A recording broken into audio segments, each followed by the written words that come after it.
In this lecture, we'll be taking a look at literacy practices as another aspect that is unique to human language and forms of social and cultural communication. Laura Ahern, in her primer on language, focuses an entire chapter on literacy practices. She writes, even when people are alone while reading and writing, they are engaged in social activities because reading and writing are enacted and interpreted in culturally and socially specific ways. Now, a little later in the lecture, we'll be taking a look at the ideas, the writings of Claude Levi Strauss. Here in this brief explanation that Dr. Ahern gives us, we see a connection between her theory and her perspectives and those of Claude Levi Strauss, and how he looked at the meanings embedded within language and how pervasive those meanings are, whether they are oral or written. Now, when you're thinking about literacy, one of the things that pops into my mind nearly immediately is the role that writing plays even in faith traditions or in religious practices. Think about many of the world's greatest or largest religious traditions, those that are associated with larger societies and even the modern age. We realize that these religious practices have at their root some sort of holy writ. So the idea that language is static when it's in its written form, I would disagree with that. I think that language is alive no matter what particular kinds of expressions it might fall into, whether that is oral or whether that is written. The idea here is that in a religious text, we still are able to, in a sense, understand the meanings and the faith based ideas that are being expressed by the author. And as Ahern points out, these meanings are culturally and socially rooted. So the idea that culture cannot move across barriers where individuals are not even present is a misnomer. The idea here is that even in a written word, even within a book, you are able to, maybe a book that you're reading, you're able to, in a sense, partake in your culture and in the traditions of your society. Patricia Baquedano Lopez, in her 2004 article, Literacy Practices Across Learning Contexts, also addresses this idea of literacy practices. She writes, literacy is less a set of acquired skills and more an activity that affords the acquisition and negotiation of new ways of thinking and acting in the world. Let that kind of resonate with you for just a moment. Think about that. The idea here is that literacy or any sort of literary practice within a language tradition can, in a sense, actively enculturate and actively socialize in the same way that a close social relationship within, let's say, an individual's natal group acts or behaves with regard to how that individual is acquiring and understanding his or her own culture. Right? The acquisition and negotiation of, and I would add to this, traditional or old, and then as Patricia points out, and new ways of thinking and acting in the world. So again, this speaks against the notion that literacy is static or that literature is static. The idea here that something that maybe was written 2 decades ago can still actively introduce the reader to new ideas, even within his or her own cultural tradition.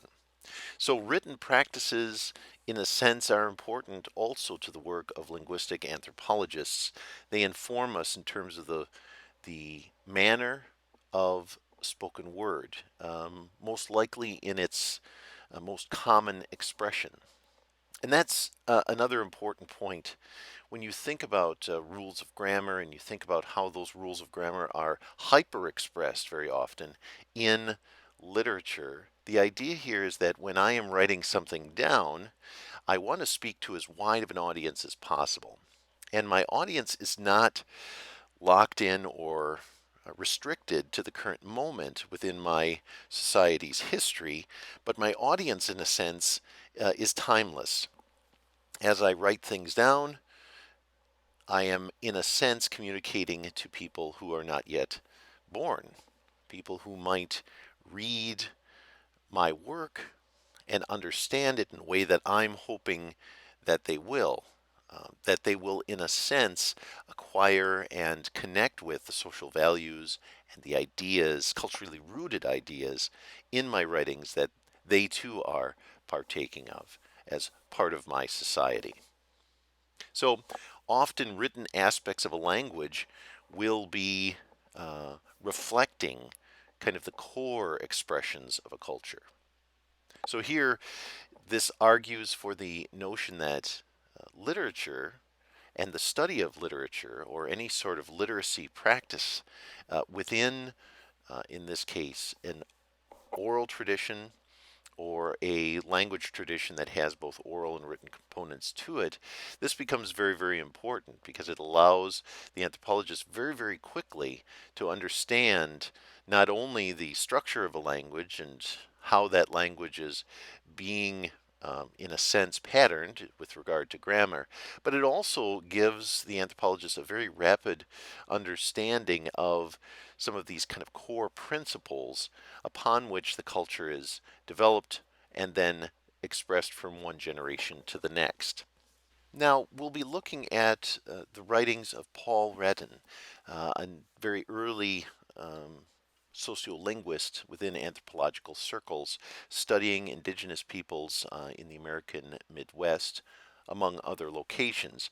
But he will have worked and did work among the Winnebago people, and we'll be taking a look at some of the um, oral traditions associated with that tribal nation and how he interpreted one particular character type within those oral traditions. There too, literacy is expressed. The idea that um, when he is writing down that oral tradition, now we are able to partake of a kind of indigenous literature in a linguistic tradition that doesn't traditionally or didn't traditionally have a written expression of that language. So we're able to then probe into the oral tradition as we would any sort of critical analysis of a text. In many of the courses that you take, literary analysis is, in a sense, or the analysis of literature is very, very common. In many schools of thought, uh, sometimes a theoretical perspective, like a critical theory. This is very often applied to written texts as we kind of break them down into smaller and smaller units and try to understand meanings that are being conveyed, and to look at them both metaphorically but then also literally. So, Paul Redine's work among the Winnebago allows us to do that, um, even though we may not be able to sit among the people that he was speaking with at the time that he was gathering his data. So it allows us to describe, to interpret oral traditions as written text. In other instances, we're able to describe and interpret written texts themselves. It allows us to achieve what Franz Boas was hoping for early on in the history of an American school of anthropology, which is to preserve, in this case, preserving an oral tradition, getting it on the record so that if that oral tradition is lost, or if the language itself is lost, we can at least have something to go back to and to understand and to study as cultural anthropologists. As I said before, literacy also ties into the idea of religious scripts and religious practices. Many of the practices in world religions that are common to worship are often drawn from some sort of written script or a historical tradition that has been recorded, and then religious practitioners can follow that tradition in the current moment. And then finally, again, tying everything back to what I initially was presenting to you regarding the work of Claude Lévi-Strauss and the ideas presented by Dr. Ahern, this idea of looking at language as a kind of cognitive map, or in fact, when you're talking about a written expression of that language, a physical map of how people perceive the world around them. And the psychology that is culture is, in a sense, mapped out for you as the researcher as you're looking and analyzing the text. So, where does literacy fit into the larger practice within anthropology of ethnographic study? Well, again, when you think about literacy, there is practice and performance, and then there is, in a sense, the event of that moment when it's being written down or when it's being read, in a sense. Now, when you think about what we're looking at in terms of this lecture series, another individual that will pop up in this discussion is Shirley Heath. We'll be looking at her work having to do with the learning gap as well. But the idea here is that Dr. Heath is looking at literacy events as being very, very important. And in a sense, she distinguishes between literacy events and literacy practices. She describes, in this case, literacy events as occasions in which written language is integral to the nature of participants' interactions and their interpretive processes and strategies. So let me mention that again. So she distinguishes between literacy events and literacy practices. She identifies an event as an occasion in which written language is integral to the nature of participants' interactions and their interpretive processes and strategies, how they are interpreting or interacting with, let's say, an ethnographic question, or if you were observing an individual in a cultural practice that incorporates language and the symbols that can be connected to the linguistic tradition, how they are interpreting the world around them and strategizing socially with regard to the event you are looking at. So, in a sense, when language is being connected to some sort of cultural practice, it becomes a kind of living text. If that language is written down and you are interacting with that text, or a person from a language community is interacting with that text, now you see another level of that kind of interaction, and it becomes a kind of diagnostic event.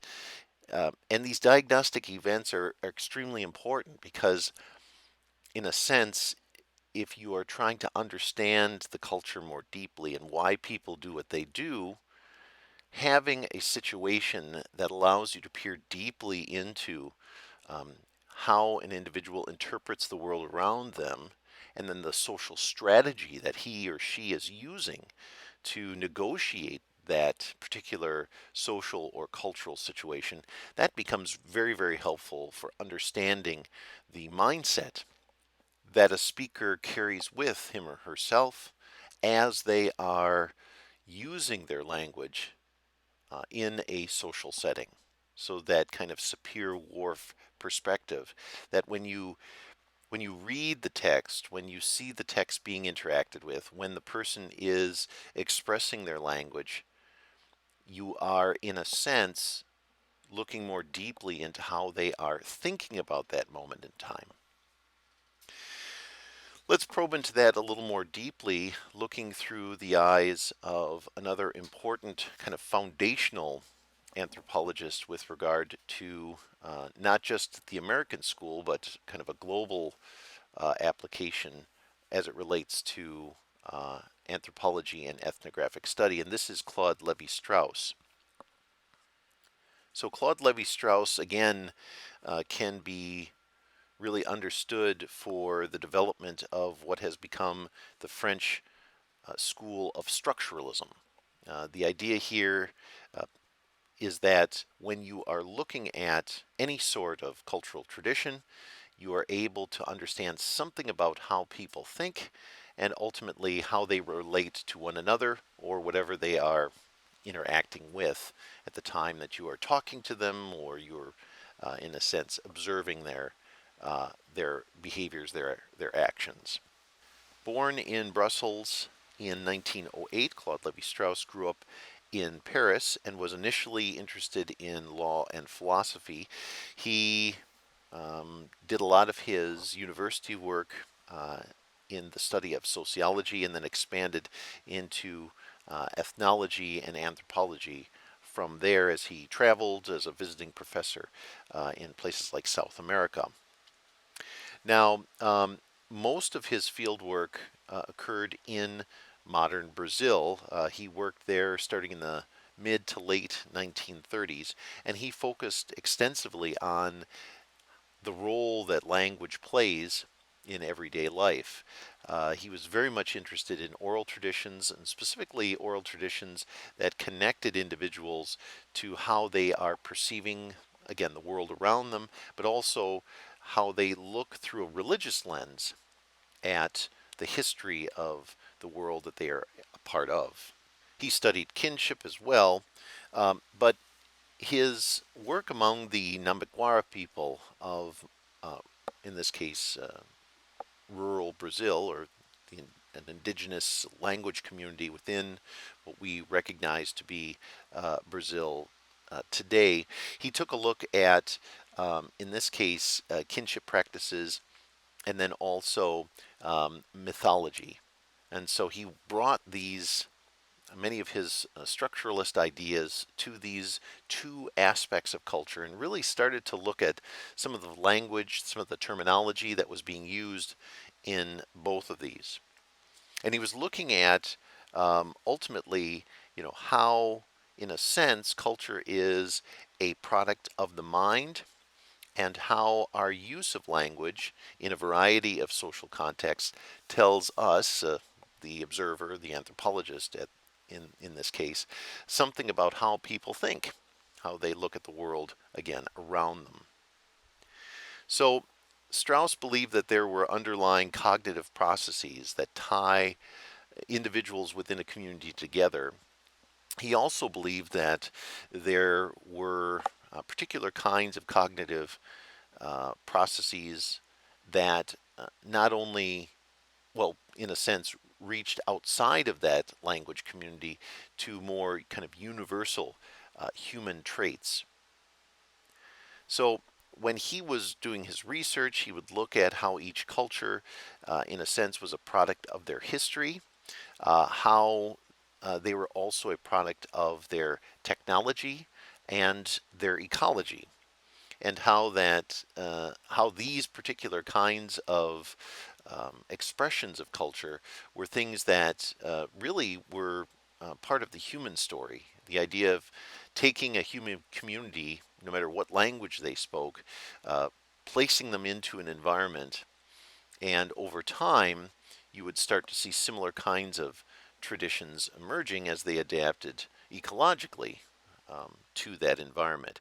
Now, the idea here, though, is that after that adaptation had occurred and after they had developed their own unique society, you would start to see, in a sense, a culture history develop as part of that process. The idea that there are regionalized expressions of tradition, and of course, that's why we have more regionalized expressions of culture, or of language rather, dialects or different languages being spoken, and he recognized that. But there was also that underlying notion that there is a human quality that you're studying as part of that process as well.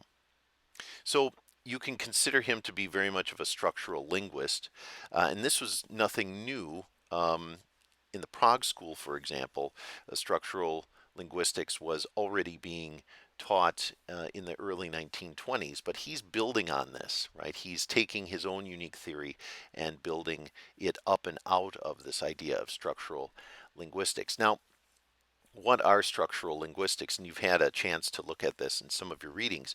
But if you think about historical linguistics and the work of Saussure, that very much fits into some of these structuralist approaches. His work with meaning, for example, semiotics, Jakobson's study of phonemes. This also would kind of fit into what becomes kind of Levi Strauss's unique understanding of structuralist theory as it relates to language. And the idea here at this with this last one, Jakobson, he looked at contrasts in phonemes. He looked at how these different sounds and how these sounds are being manipulated, how they contrasted in different kinds of social environments, and how that related to things like performance. This is really where then Claude Levi-Strauss's ideas start to emerge. He was very much focused in on how binary contrasts were embedded in so many different human traditions, and they were fundamental patterns that you would find in literacy or in literary practices within languages.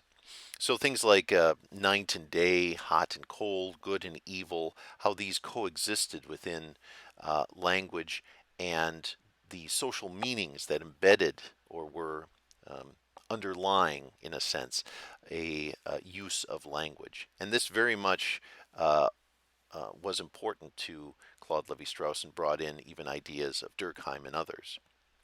So, in a sense, Claude Levi-Strauss started to apply or look for binary opposition in myth and, of course, in kinship traditions. We'll focus more on his writings having to do with mythology and the Nambakura people of what is today Brazil. So, when he's looking at these mythological traditions, he's focusing in on how they are looking at particular kinds of actors and characters within stories that are being shared from one generation to the next. And these are oral traditions, but as he starts to record these oral traditions, of course, they're things that now can be preserved for future generations. It's all part of this developing literacy and literacy that expands out and away from kind of the core area where a language is being spoken. So a little bit about the Namaquara people. Again, there's approximately 3 dialects of their language tradition. How is this possible? Well, they are fairly spread out. They live in small villages scattered over, in this case, nearly 50,000 square kilometers of space. Generally, you're looking at villages being relatively small, 25 to 30 people living in each of these village environments. And so it's very much of a pocketed, very spread out kind of cultural tradition. In terms of their subsistence strategies, generally they are mixing, in this case, hunting and gardening. So they have this kind of mixed subsistence tradition between hunting and gathering, and then, of course, small scale, or you could just say horticulturalism. I was going to say small scale agriculture, but they're synonymous in a sense. So a mixture of hunting and gathering, and then, of course, horticulturalism. Generally, when you talk about their system of um, leadership or how they relate to one another, generally this is going to be rooted in their kinship traditions. And you will have generations of people who are related to one another who, in a sense, are connecting all of these different waterways within rural portions of Brazil today, or the Brazilian landscape. And then, of course, they will, that leadership will tap into that almost as a kind of a lattice work of social connections. Relationships, what are they like? Again, they are recognizing both blood ties or consanguineal ties, and then final ties or ties through marriage as well. Now, there's no real strong system of calculating kinship among the Mambikuara people. The idea here is that, um, however, in their use of language as it relates to social relationships, we start to see more of a masculine, or we start to see more patrolateral and patrilineal kinds of linguistic terms that are binding villages together and eventually creating a system of leadership or politics within this very spread out kind of social landscape. So, what Levi Strauss was recognizing is that the idea of a social solidarity, again, kind of drawing off of the ideas of Emil Durkheim, that there is a kind of solidarity that develops among men in this cultural tradition, and that this solidarity is reinforced by language and its meaning. So the idea of a inosu, or a person that is, in a sense, part um, of my brothers, my group of brothers. This is an important term that's applied both to lines of blood, but then also these age cohorts of men that, in a sense, develop over time and have very strong social relationships and, in a sense, political and economic obligations to one another. And Strauss and others have recognized that this, in a sense, is that means by which all the different village environments are connected with one another. And so the term of brother uh, and how it's being expanded out beyond a consanguineal kind of expression, or even in a final expression, but one of more of endearment. This is something that is a diagnostic expression of that kinship tradition and that language tradition. And this also works its way into how they practice religion and many of the themes or the meanings in their religious practices as well. So, again, giving you a sense of how Levi Strauss and others who fit into this structuralist school look at social relationships and language, and how it creates these kind of structural connections between individuals that bind together large segments of a geographical landscape, but then also a social landscape. With regard to religious traditions, Levi Strauss redressed the work of Paul Redden, who had spent time among the Winnebago people, recording many of their religious stories. He highlights four Winnebago myths and takes a look at some of these meanings, especially meanings that lie in direct opposition to one another. So, in one of the first myths that he looks at, one translated in terms of the title, The Two Friends Who Became Reincarnated, he looks at this idea of the hero tradition. One individual is sacrificing his life for his community, and he looks at this the concept of, a full life, life well lived, and then a full death, or a death that is one in which an individual is sacrificing himself or herself for the greater good of the community. He ties this to another oral tradition, the man who brought his wife back from Spirit Land, the same kind of thing, and another oral tradition of the Winnebago having to do with this notion of reincarnation, the resurrection of the chief's daughter. This is another important story that was recorded and then studied. And again, the theme here is this idea of life and death being so very different from one another, and the process of reincarnation as being somewhere in between, or navigating in between these two kinds of social and physical realities, in a sense. So you have the contrast between life and death.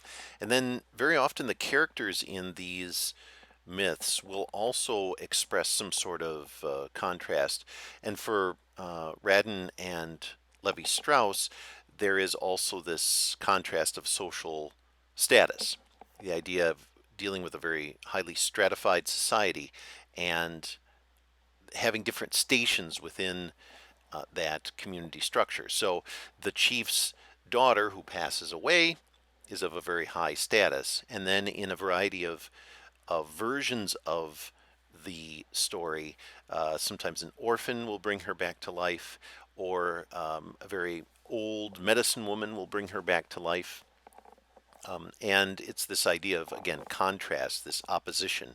You have this high status individual, the chief and his daughter, and then you have a person who is of a low social status, an orphan, or a elderly medicine woman, and the orphan or the medicine woman is able to bring the child back from death and resolve that dilemma.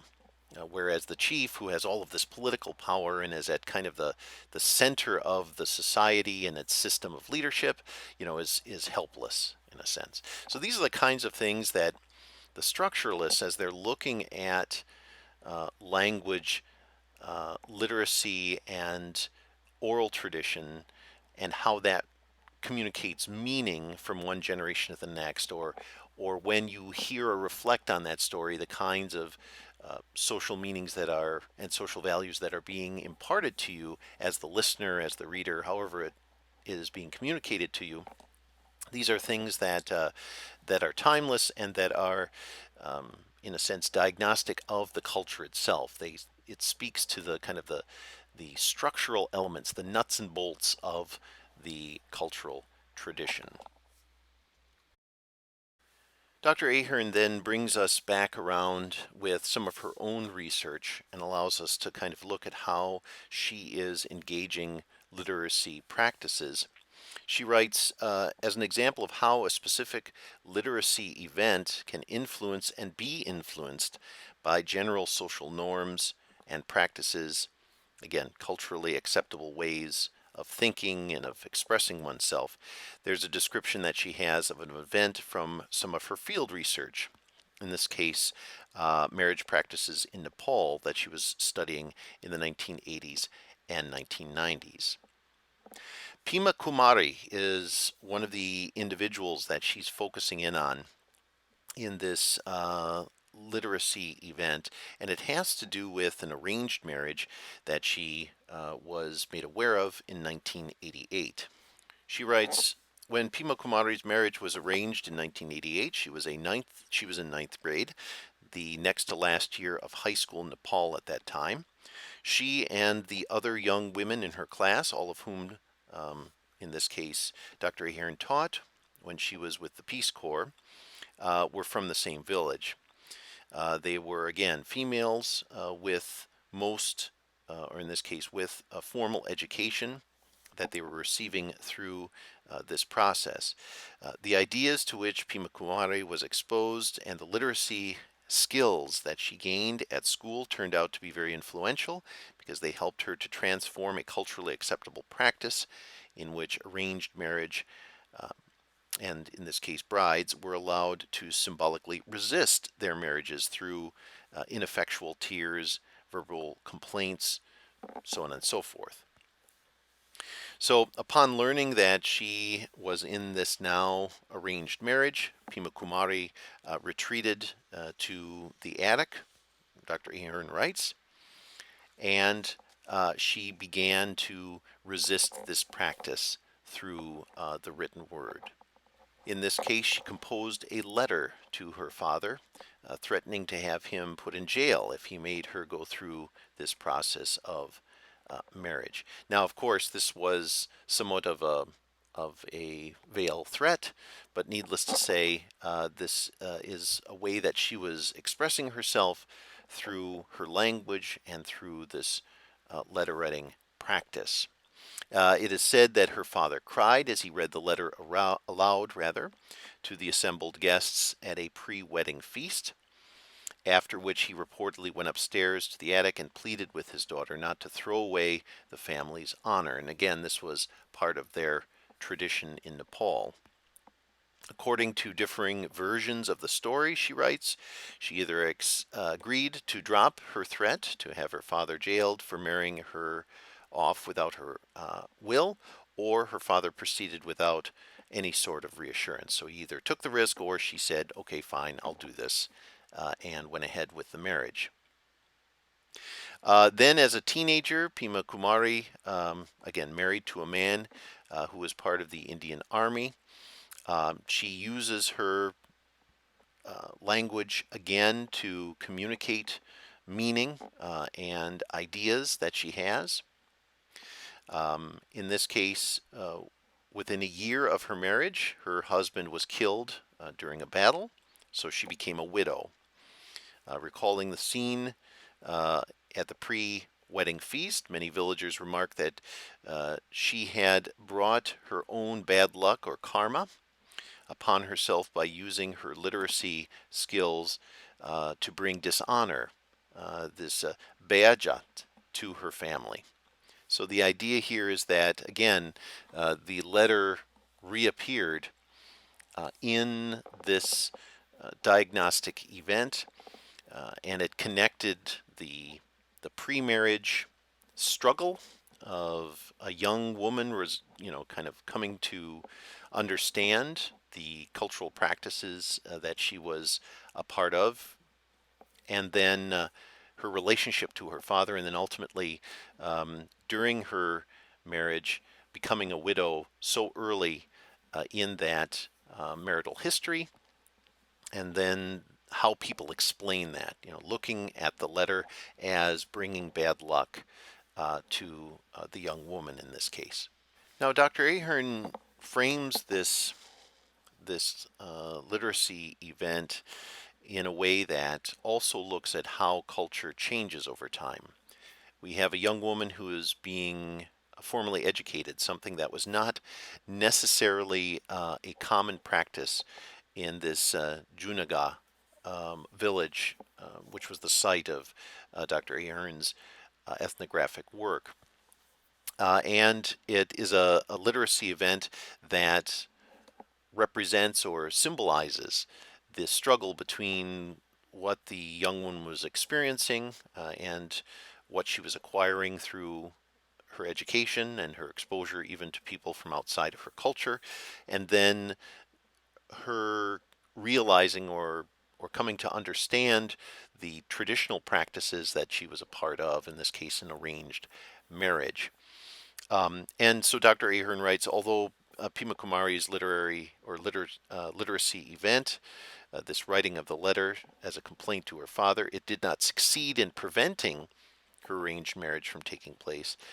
It did bring together, or it became kind of a nexus point for a variety of cultural concepts and social values, along with her literacy skills as a language user and writer in that society.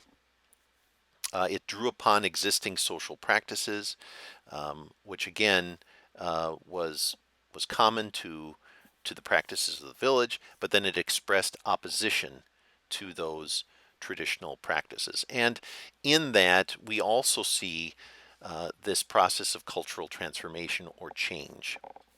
So the literacy event becomes diagnostic for not only understanding what the traditional ways of life are, but then how a young person being exposed to this kind of new global experience is then struggling individually with the values of these two competing worlds or these two competing experiences. So very similar to what we see in the Levi-Strauss example of this kind of binary opposition, but a different kind of opposition, not between life and death, as we saw with our Winnebago example, but now between traditional social practice and individual interests, and in this case, a kind of a new approach toward life and an individual's life way. This more westernized kind of perspective regarding love and marriage. So then, as linguistic anthropologists, how are we to study literacy and the role that literature plays in relation to oral traditions and, of course, the larger topic of language itself?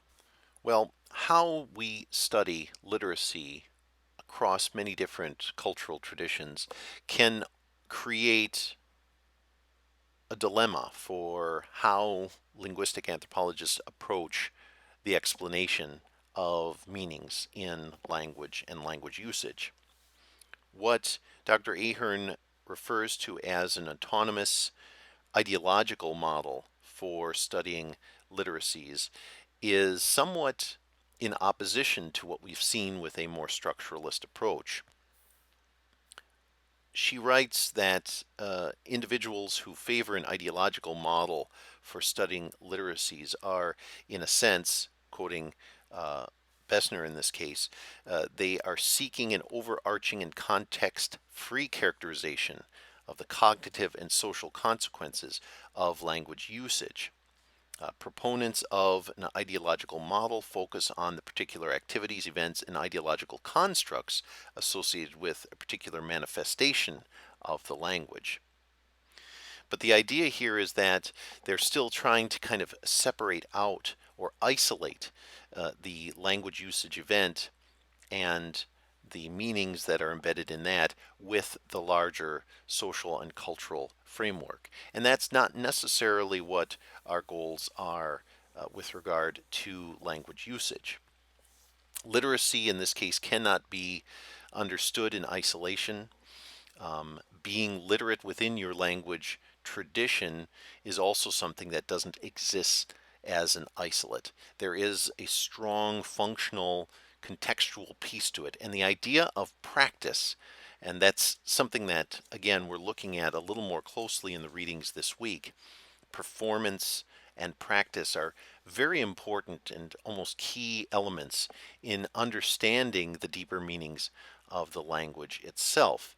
And so critical thought regarding a text is one thing, but being able to situate that text within a social context and within maybe opposing forces, as we saw with the letter to the Nepali letter, these situating it in these kind of opposing forces helps us to better understand not only the social values of the society itself, but where that society is headed in terms of social change. So literacy, in a sense, interacts with the notion of uh, moral community, or in this case, kind of the normative structure and the values that underpin the traditional, more core expression of a culture. But it also gives us a sense of uh, changing cultural norms, how institutional relationships, in a sense, or how these relationships are constantly being transformed over time, and the context of those literacy traditions, those literary traditions in a sense, are very, very helpful for that. And as I said, it both qualities of the language exist within the use of the language. We have, in this case, the core values and the traditions that are endemic to the community, the language community, but then we also have individual and group expressions of that within that same kind of uh, tradition. An example would be the literary practices of, in this case, human religion, that we have core orthodoxy, and then we have, in a sense, application. We have what the church is housing and the important institutionalized meanings that exist within that religious tradition. And then we have how that religion and those meanings behave in everyday life. Shirley Bryce's study of literacy in three different communities in the Piedmont area of the Carolinas gives us a good example of how we can navigate through this kind of confusing web of tradition and expression. In this case, she is looking at parents and the process of socialization for preschool children as it relates to language usage in three different communities, in communities that are differing in a variety of ways, chiefly though socioeconomic. She identifies Maintown, a mainly white middle class community in which she's focusing on families of a primary level school instruction. So, primary level school teachers and their children, and how they are, the different kinds of literacy traditions that they are imparting to their children. Roadville, a second community, a white working class community of families that are, in a sense, part of a textile industrial tradition. And then Tracktown, a working class African American community whose older generations had worked as farmers on their own and on others' lands, and now whose younger generations, or the generations that she is looking at in terms of kind of family instruction and the parent-child relationship, younger generations who are now part of the textile industry as well.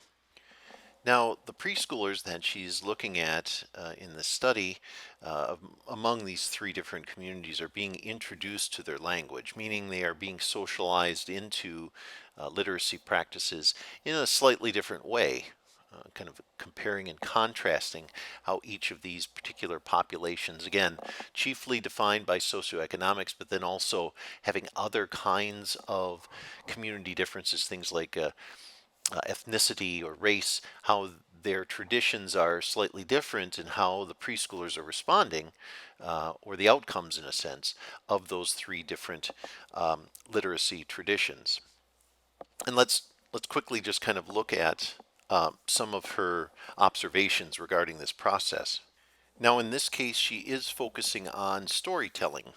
So, how children are being exposed, or what kinds of stories that children are being exposed to, and then some of the additional meanings that are being carried across during this or through this process. With regard to the Maintown children, Heath noted that their bedrooms, children's bedrooms, were often or did often contain things like bookcases, and their parents read to them on a regular basis, frequently pausing in their readings to ask questions about pictures, about the content of the story, things like that. She writes also that adults talked about books with their children outside of the actual reading time, almost like a lesson plan kind of process where you're trying to reinforce some of these meanings in a variety of contexts. And so adults, would make links to stories they had read and encourage their children to suspend reality and connect to these stories, even fictitious stories, as it relates to kind of everyday objects. So being able to bring that kind of fantasy world into the world of the moment, and to be able to connect some of the meanings associated with that. So Maintown children learned formulaic openings for stories, narrative tropes, really kind of how an instructor would share literacy with a pupil. That's very much how these parents were integrating folk stories and reading traditions or literacy traditions into the lives of their children. And that made a lot of sense, seeing that, again, with Maintown, these were middle class school teachers, primary level school teachers. In Roadville, this kind of white working class community, she found that babies were brought home from the hospital to rooms decorated with literary meanings and stimuli, ABCs and nursery rhymes and things like that were all part of the decor of the room. Young children were expected to answer simple questions regarding labels of objects and words associated with specific kinds of objects. Older preschoolers were given workbooks to practice answering questions about stories and to learn the alphabet. So a similar yet very different approach toward this process. a little bit more of a of a fairly regimented system of learning. Maybe not as on the surface as creative, a little bit more geared toward specific learning outcomes. And again, that was something that she noted with the Roadville children. When the Roadville children started school, Heath discovered that they performed initially very, very well, but over time, some of those critical thinking skills and creative thinking skills were things that were a struggle and that they had to acquire as part of that language acquisition and language application process in those early years of their schooling. Then, in summary, Dr. Ahern writes, in contrast to both Maintown and Roadville, children in Tracton, the African American working class community, were immersed from birth in almost constant human communication. So it was very much of this performance and practical application of the literacy, of the language literacy, right from birth, speaking to them as if they were part of that social group, part of that social moment. I guess we would say treating like an individual, treating an individual rather as an equal, as an adult, and that appears to be how that literacy was being imparted to the child. Now, here's the interesting thing: Tracton children, in a sense, were, I guess, more empowered to make connections between social settings and situations, and then the kinds of stories and the meanings that they were being exposed to. Again, since their parents, as Dr. Ahern writes, like those in other communities, felt it wasn't unnecessary and inadvisable to simplify their language for them. Instead, they spoke to them as an adult, as an equal. And that's very, very powerful.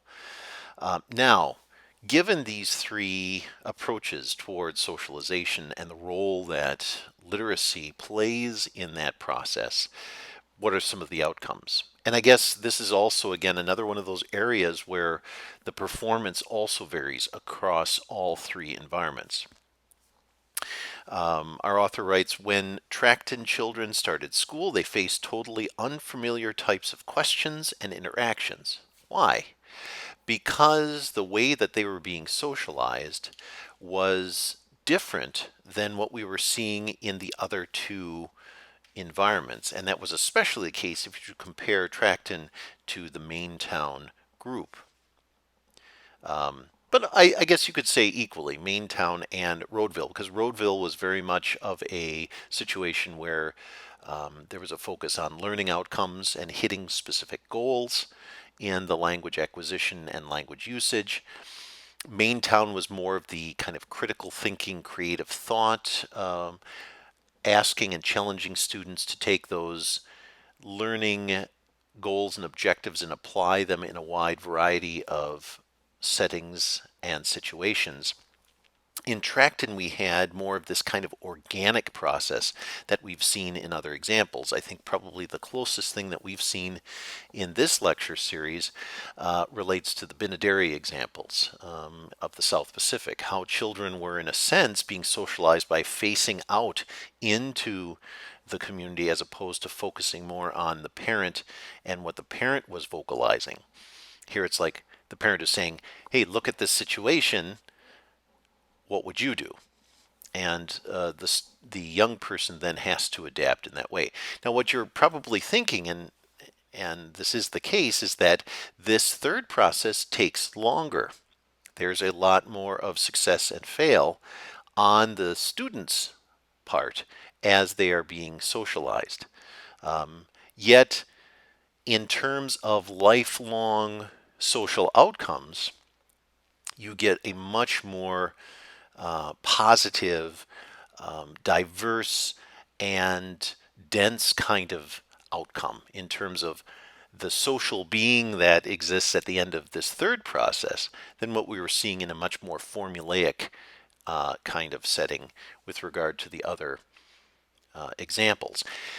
And this can be said too about introducing new ideas to cultures as they transition or change. And that's something that we'll be taking a look at with regard to folklore and religion as it relates to evangelical pursuits and things like that in different religious traditions. So the unfortunate reality is that of the three populations who experienced the most significant learning gap, well, it was the Tracton children, just because schooling now, as they move from the preschool ages into the more formal kindergarten, first grade, second grade, so on and so forth, this is a completely different approach towards socialization and learning. Because remember, the school, in a sense, is another one of these important institutions that's part of the socialization, that's part of the enculturation. And so, how literacy was being engaged in a more formal educational setting was different from what was happening in the home. And that created for this third group a different kind of learning experience, and it expressed itself in terms of that learning gap. So things like more formalized exams and learning goals as they related to a much more formal educational system that was not as focused as much as empowerment as in terms of this is what you need to know, this is how you're going to get there, and this is your only option. That was a situation where then the Tracton children were having to adapt, where the other two groups and where they didn't have to adapt in the same way to that style of learning. If you were to step back and really look at the study and see which of the three groups was probably best adapted to that kind of traditional school setting, it was that Rodeville group. The idea that here are your ABCs and 1, 2, 3s, learn them, I will test you on them, and we'll move on. So as you're thinking back and kind of looking at language literacy and how it relates to language performance, learning, and this notion of enculturation and the development of an identity, a social identity, and the process of socialization, realize that this is another one of these areas that we get a lot of diversity in terms of how people learn, how they're being introduced to their language, and a lot of the different qualities, social values, and such that are coming along with that language. Then, too, as you're kind of reflecting on your notes from this lecture and what you've been reading about, think about the role that opposition and contrast plays in that process. The kind of structuralist approach that we see with Claude Levi-Strauss, is that something that is truly universal, or is that something that is pocketed in terms of different kinds of language traditions, different kinds of stories and traditions? And then what is I guess going back to this last piece, what is the outcome of that particular approach toward meaning, language usage, and socialization or enculturation in a variety of different cultural contexts? And are these cultural contexts cross-compatible with one another, or do we see a lot of incompatibilities based upon language literacy and language performance?